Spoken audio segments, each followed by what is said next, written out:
هاي جايز، اليوم بابا رح يعملكم لوبة على طريقته. بس قبل ما نبلش بدي اطلب منكم تشتركوا بالقناة وتفعلوا الجرس وتعملوا لايك. هاي الشغلات كلها بتشجعني بتخليني استمر. وهلا خلينا نروح على وصفتنا. اول اشي بدنا نحط زيت قلي في طنجرة، وبعدين بدنا نبلش نسقط الدجاج اللي غسلناه بالمي والملح والخل عشان ينضف.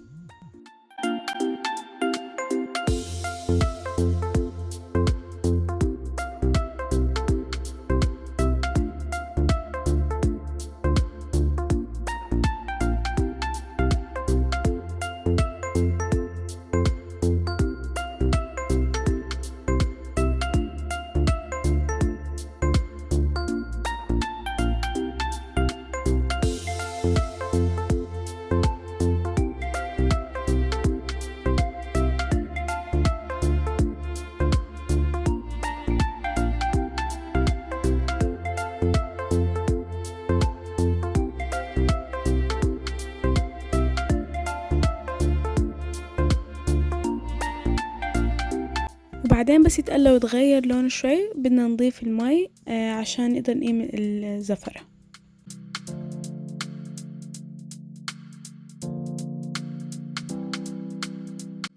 وهلأ بس غلي رح نبلش نقيم الزفرة بكفكير.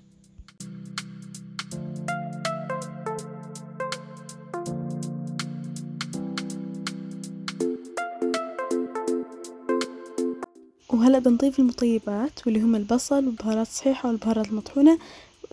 بدنا معلقتين ملح ونص معلقة فلفل ومعلقة كركم ومعلقة كمون، وبدنا هيل وبدنا قرنفل وبدنا قرفة وبدنا ورق غار وبهار حلو.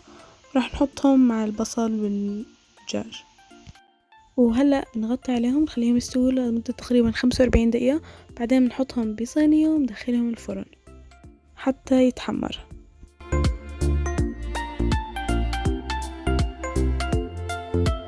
وهلأ عشان نرتب بالطنجرة راح نقطع بندورة،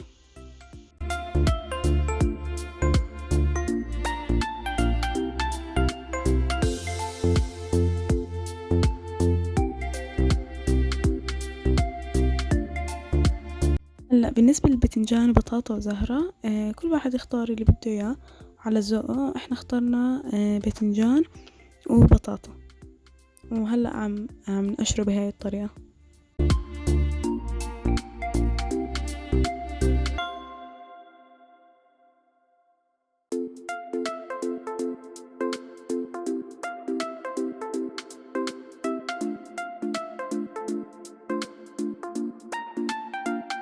وهلا عم نقطعهم عشان نرش عليهم ملح وتنزل مية الباذنجان ويكونوا جاهزين للقلي.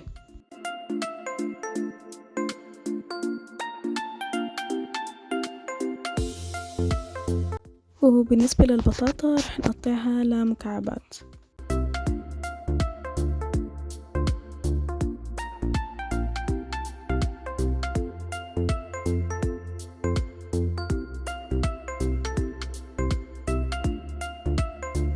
وهلا رح نقلي البطاطا ورح نقلي كمان الباذنجان.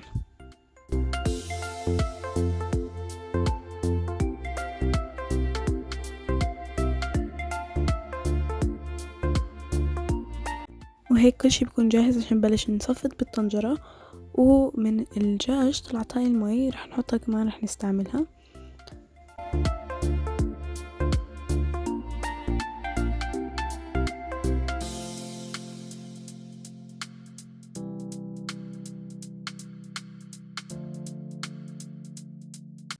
هلأ بلشنا نحط البندورة، وإذا بتلاحظوا الدجاج قلبناه عشان لما نقلب الطنجرة يطلع شكل الدجاج حلو ومرتب.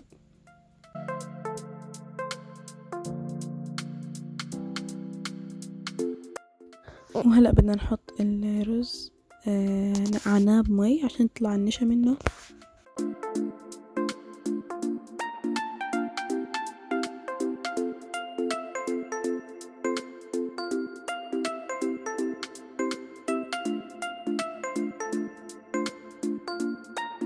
وهلا بس ضايل اصفت البطاطا والباذنجان وبعدين اضيف باقي الرز.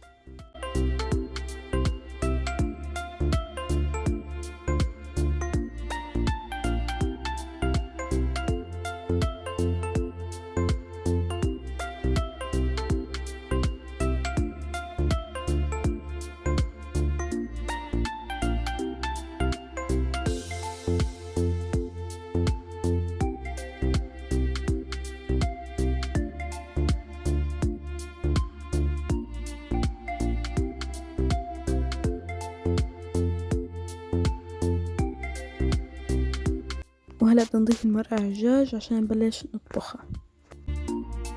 وهلأ بس بلش تغلي بدنا نوطي النار ونسكر الطنجرة لمدة نخليها تنطبخ لمدة ثلث ساعة. وهلأ بدنا نعمل اللبن والخيار. بدنا نبشر خيار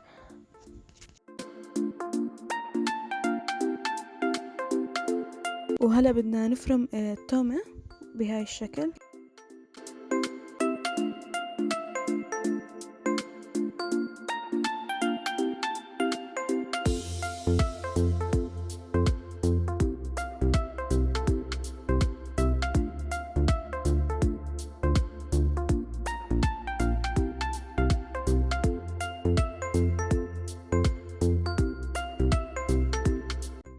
وهلأ بدنا نضيفهم على الخيار وكمان اللبن، وآخر اشي بدنا نضيف النعناع الناشف.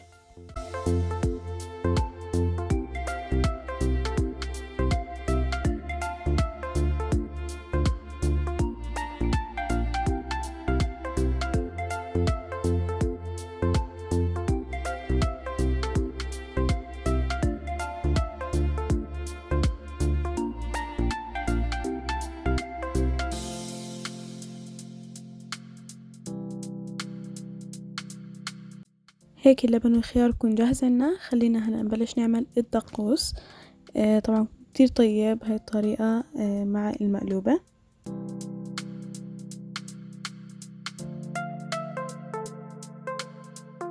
بدنا نبلش نقطع البندورة بهاي الشكل وبعدين نضيفها بالخلاط.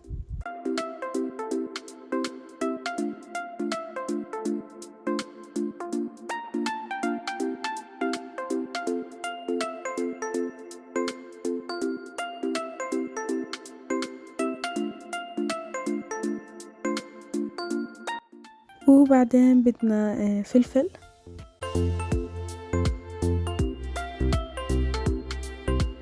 وبدنا كمان تومة.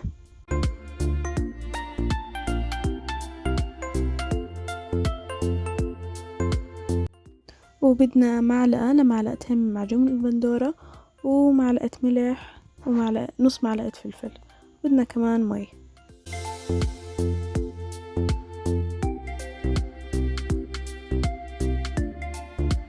ورح نبلش نطحنهم بالخلاط.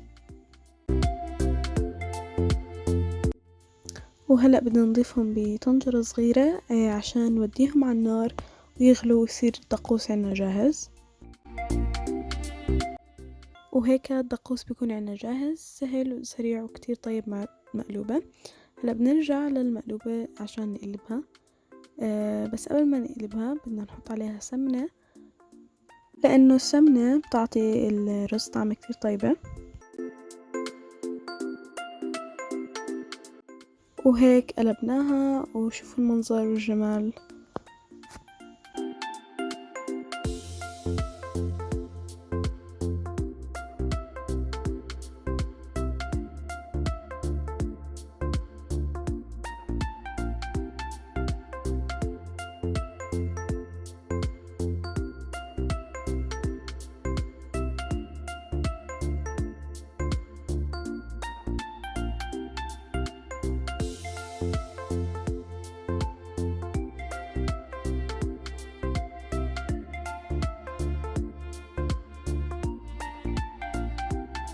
كتير طيبة مع الدقوس خاصة. وإذا عجبتكم الوصفة بدي أطلب منكم تشتركوا بالقناة وتفعلوا الجرس وتعملوا لايك. هاي الشغلات كلها بتشجعني وبتخليني أستمر.